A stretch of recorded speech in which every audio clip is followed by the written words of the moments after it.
त्या दिवशी त्याने ठरवलं होतं ही शेवटची राई. पण स्वामींनी वाच बदलली. नाना एक वयोवृद्ध ऑटोचालक. वय झालं, कमाई कमी झाली, आरोग्य ढासळलं.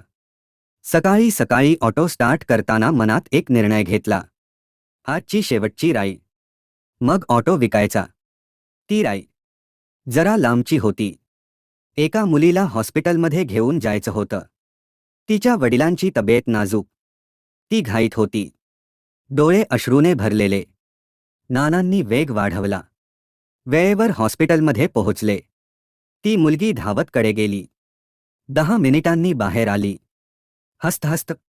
थँक यू काका. पोहोचल्यामुळे बाबांचा जीव वाचला. ती निघून गेली. पण त्या शब्दांनी नानांचं मन हलवलं. स्वामी समर्थांच्या छोट्या फोटोसमोर त्यांनी हात जोडले. स्वामी, जर माझं आयुष्य अजून एखाद्याला उपयोगी पडत असेल तर चालू ठेवतो हा प्रवास.